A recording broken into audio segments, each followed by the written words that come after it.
Welcome back to What Arty Noobs with General Disturbance. This is the SMV CC 56. It's the Tier 7 Italian tank destroyer. It's a turreted tank destroyer. It's located on the south spawn of Malinovka and it's under the command of Brit on the NA, God bless USA.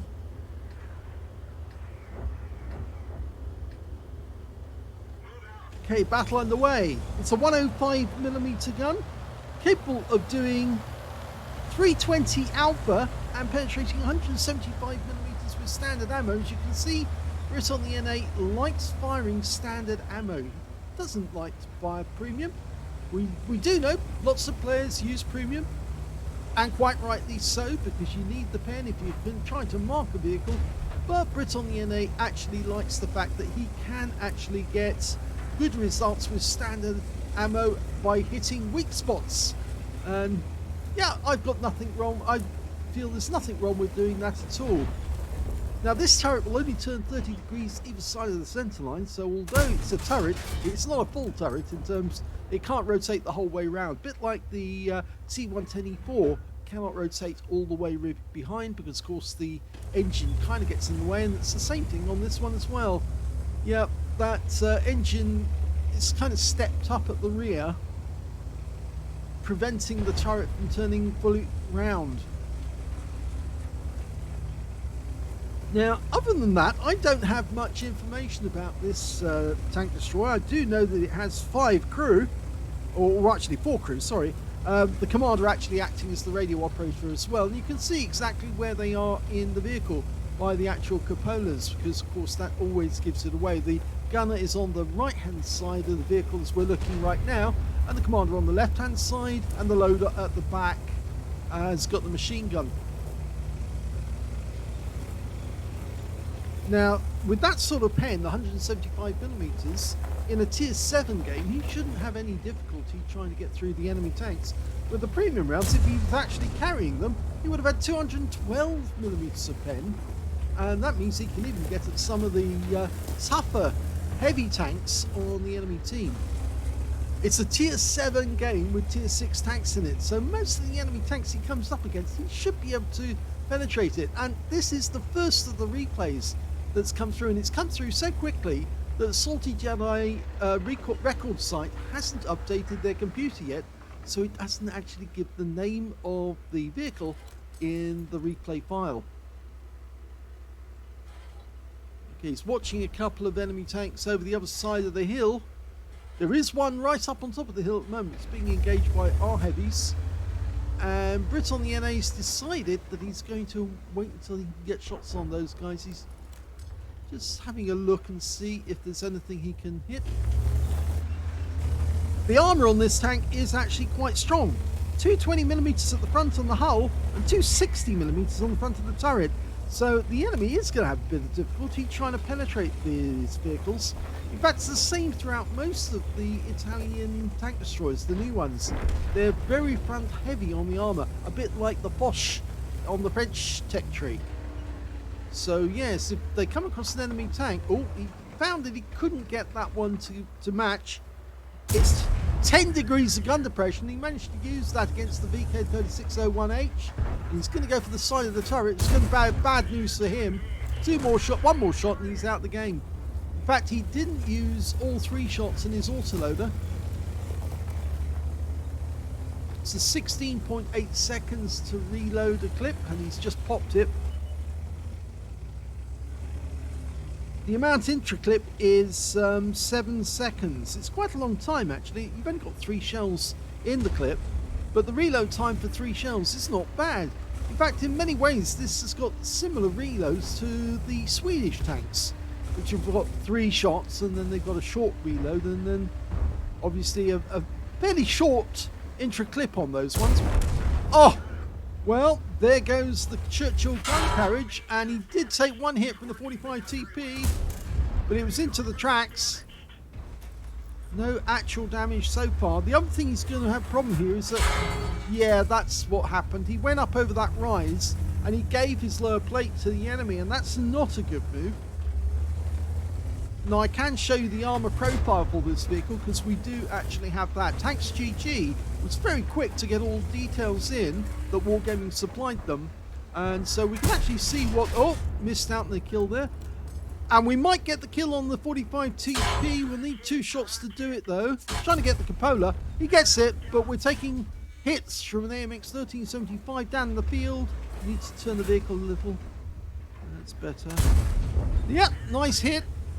He has lost a fair amount of hit points to that AMX 1375, firing 75mm rounds into us. Yeah, that's another thing. You see, the sides of the vehicle are porous. They're fairly light compared to the front. And there he's taking rounds from that E25 up ahead, and they're going through the side because the 75mm rounds on an E25 got enough pen to go through the weak armor, the side armor on these tank destroyers. Okay, there's the E25. Go for him. Yeah, nice big hit. 320 Alpha. That's the high roll. Go for it. Yeah, it's got him out the game.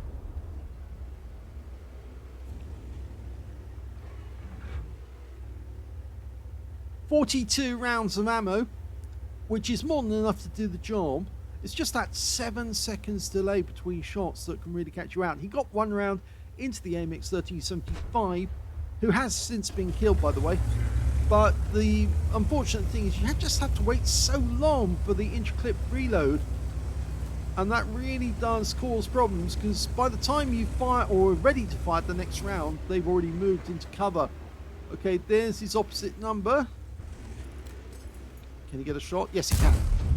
1 into the side, a high roll. And they're running. Okay, everyone's chasing them now. There's only 3 left. T21, let it settle. It's almost loaded. Oh, yes, he got him. He got the rear of the vehicle there. And that long reload again, denying him a quick kill. I guess that's just the frustration of this vehicle. That and the fact that sometimes you're trying to get that, use that 10 degrees and it just doesn't work. And so you have to expose your lower plate, and that's when the enemy gets a chance to shoot you. Oh, and T21's fighting back with his 75mm, I think. Or is it 75mm? I think it is, or 76. He's bouncing rounds off us now. He can't get through the armor. That SMV CC gets rammed to death by heavy tank number 6. So that's I think it's that kamikaze, because the SMV CC 56 is a tier 7, and the tier 6 heavy tank killed him. And there's the T21. 1 shot seized to him, and there's only 1 left, and that's the SU-100 M1. But he's over on the other side next to the river, so it's a long drive for us to get to him really at this slow speed. 31 kilometers an hour, fairly slow.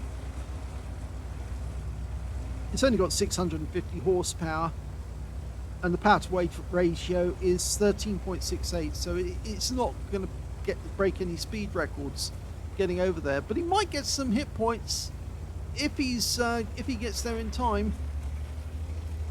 He hasn't even opted to pop the reload, which I think might have been a mistake, because he could have completely reloaded 3 shells by the time he got there. I think he's decided that's it. Yep, he drowned.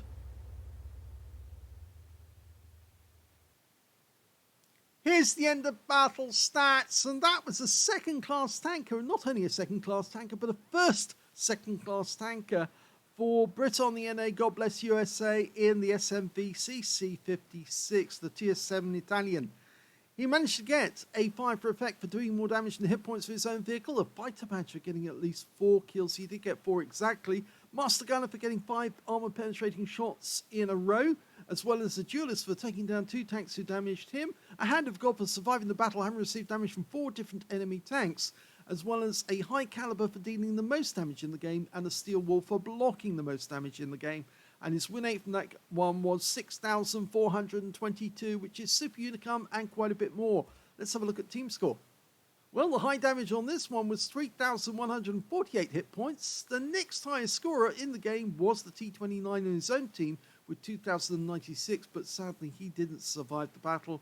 And the third highest was the SU100M1, who decided to take the coward's way out and drown himself rather than fight it out. I always try and fight it out in this battle. Never drown yourself.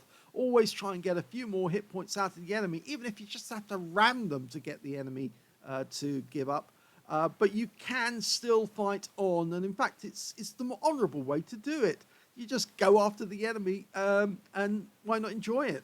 But people who drown, well, they're just trying to deny the victory to the enemy, and it's a coward's way of doing it. But anyway, that aside, let's look at the number of kills, and we can see that yet again, Brit on the NA has managed to get 4 kills out of this one. 2 kills went to the heavy tank number 6, the M44, and the Striv M4257 on his own team. And on the enemy team, that SU100M1 did get 2 kills, and so did the T21. He might have got more kills, actually, if he'd only fought on, but he didn't. And when it came to base XP, the only player to get over 1,000 base was Brit on the NA in the SMV CC 56. He got 1,031, the next highest being the T29 with 860, and the third being the T52, who managed 793, and he got a patrol duty out of that game as well. You can see the question mark is because Salty Jedi record site, which is not run by Salty Jedi, by the way, it's run by a friend of his, but they still haven't uploaded the new data on the new tank destroyers. So until then, it's just going to say question mark, and we won't know who it is unless we run the replay and remember who it was. But look at detail, we can see he fired 14 rounds. He got 11 direct hits on the enemy and 11 penetrations. Decent penetrations. He used standard ammo throughout, remember. 3,148 hit points of damage, of which 915 were at more than 300 meters, so most of the damage was done at close range. 12 hits received from the enemy, 6 of them penetrated, 6 non-penetrations. Most of the penetrations actually went into the side of the vehicle. They were 75mm rounds, and they were coming up from that AMX 1375, who managed to get the weak spot, the sides of the vehicle, and of course the E25 did the same. So yes, that was rather unfortunate, but it does show you that you can't expose your sides on this vehicle. You have to keep your front to the enemy, much like with the Foch. 585 hit points damage blocked by armor, 7 enemy vehicles were damaged, 4 were killed, and 207 hit points of damage assistance, and he managed to get 8 capture points right at the end of the game. On free-to-play account, he earned 30,777 for the battle, and 15,000 for completing a mission, so his total 45,777. And he used standard ammo, so no major cost other than the consumables, and that took his profit down to 10,897 credits in the end. 25 bonds because he achieved a mission completion for the day. 1,031 base XP times 2 for the first victory, took away 2,062 experience points altogether. Let's have a quick look at the armor profile for this vehicle. Yeah, okay, well, you can see straight away that masses of armor right at the front of the vehicle. 220. It's designed really to go hull down. If you do go hull down with this tank, and let's see if I can actually get this to do it. Yes, okay. He's looking at you hull down with the front of his body, or the lower part of his body, hidden. I don't think you're going to get through the armor on that thing if he's over a ridgeline. So long as he keeps his front to the enemy, he's going to be very, very difficult to take out. But anyway, going to the armor, we can see, yes, as I did say, it's 220mm impacted armor, but the effective armor is 225. It's only angled slightly, very, very slightly. So it's very thick armor right at the front. The turret is angled, or rather not angled, it's yes, I suppose it is angled. That's the correct way to say it, but it's angled in such a way, sloped in such a way to actually increase the armor at the front of the vehicle and gradually get less. But you can see as you go further back along the sides of the turret, it's more likely the shell is going to ricochet off because of the acute angle. So whilst at the front of the vehicle it's showing 260mm of armor coming out to 264 with only a 10-degree effective armor angle, as the person or the shell moves further back, the angle goes up massively, and that increases the chances that the shell's going to bounce off the armor. The roof of the vehicle does have 75mm coming out at effectively 195 because it's so heavily sloped back to 67. But there are two obvious cupolas there on both sides. That's that's where the loaders, the gunner's sitting, because he's got the gunner's view sight. There's the commander on this side with the cupolas to actually see, or the ports to see where the enemy is. And this one right at the back here, that is the loader. And it appears to be that the loader is the one who's going to come off worse, like in the Tortoise, who's got a very obvious cupola that you can aim at to get kills. It's the same with this one. You're either going to kill the loader because he's got a very big cupola, or you're going to kill the tank commander because you can see there that you can get through that. That's 156 millimeters. And if you were firing this rounds from one of these, you could penetrate through that heavy armor there, because it's there's only a thin sliver, but it's enough for you to get through. The lower plate, as I said, this is where the AMX 1375 benefited, because he was firing at the lower plate to start with, which is 100 millimeters. Excuse me. Pardon me. Yes, it's 100 millimeters. On the lower plate, they're coming back at 137, but this is the weak spot, the sides. 60 millimeters of armor, and that's why the AMX 1375 had no problem pumping a 75 millimeter round through that, and neither did the E25. And at the rear of the turret, pardon me, another sneeze. At the rear of the turret, it's only 60 millimeters, but it's fairly slab-sided, so it's coming at about 19 or 62, sorry. When you're side on, it's only when I was angled there. So yes, you can penetrate the sides of these vehicles fairly easily, even with a 75 millimeter round. And if you're Arty and you're looking to try and pen, it's only 20 millimeters on top of the turret and 30 millimeters on top of the turret, 20 millimeters on the engine deck. Virtually any Arty at tier 6 or tier 7 or even tier 5 for that matter should be able to pen one of these from the roof. So yep, you can take these tank destroyers out with the right shot. Now, let's have a quick look at the live version, just so you can see where it's strongest and where it's weakest. And there you go. It's the lower plate that's weak. You can see the cupola, weak. Cupola there, weak. Sides of the vehicle, weak. So don't try and shoot at the front of the turret. Don't shoot at the upper plate. You're never going to get through. Try and go for the weak spots. If you cannot get through the front of the vehicle and he's hiding his lower plate, you're going to have to get somewhere where you can shoot into the sides of the vehicle, or you're going to have to be very, very accurate to get the shot through the cupola, and that's about the only thing you can do. Otherwise, you are going to go down to that big gun. It is a big gun, 105 millimeter, 320 alpha. It'll do a lot of damage, but it's got a good 7 seconds between each shot, and that's 7 seconds you can use to either get into cover quickly or to try and get shots into his side and his weak spots to put him down.